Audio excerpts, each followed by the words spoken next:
Здесь и сейчас болатын техниканы айтамын. Ол техника пранаяма деп аталады. Ол техниканы жасау үшін не істеу керек?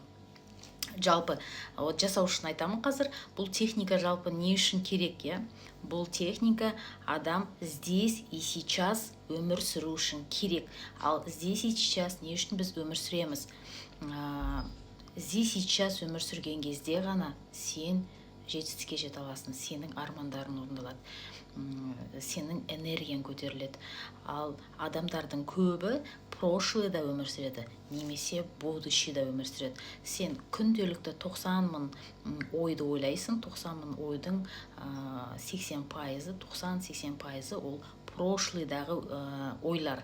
Кеше ойлаған нәрсеңді бүгін тағы ойлайсың, солай сен өзіңнің ойыңмен жаңағыдай өзіңнің реальностьті создавать етесің. Солай сенің өмірің өзгермейді. Неге? Потому что сен здесь сейчас өмір сүрмейсің. Кешегін ойлай бересің, кешегі обиданы ойлайсың, кешегі тағы бір нәрсені ойлайсың, кешегі опытыңа сүйенесің. Кеше сенің опытыңда, сенің тәжірибеңде сен бір нәрсені дұрыс жасай алмадың.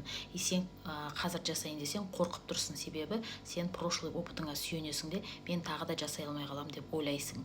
Ал тағы да жасайын десең, сенде тағы да тревога о будущем бар. То есть сен будущийдағы результат болмай қалама деген қорқынышың бар. Сол себептен сен здесь сейчас өмір сүріп тұрған жоқсың, сен мидың ішінде өмір сүресің, сен прошлыйды ойлайсың, не будущийді ойлайсың. Сондықтан сен сіздерге керемет техника, здесь и сейчас болудың техникасы, ол пранаяма деген техника, мен өзім жасап жүрмін.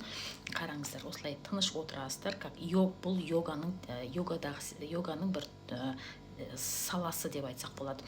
Бұл, өсесіздер, осылай аяқтарыңызды осылай қойып аласыздар, дұрыстап, жерге дұрыстап отырасыздар, жамбасыңызды жерге тигізесіз. И осылай қолыңызды былай созасыз, бір қолыңызды, и бір қолыңызды былай етесіз, бір танауыңызбен дем аласыздар. Осылай.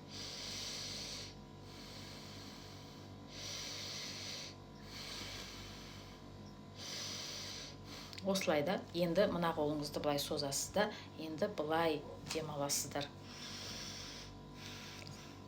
Осылай, екі кезек осылай дем алған кезде, мына жақпен 5 рет, мына жақпен 5 рет, солай дем алып көріңіздер. Сол кезде мына жақ басыңыздың жарты шары жұмыс жасай бастайды, и мына жақ басыңыздың жарты шары дұрыс жұмыс жасай бастайды. То есть кислород барады басыңызға, энергия жүретін болады бойыңызда.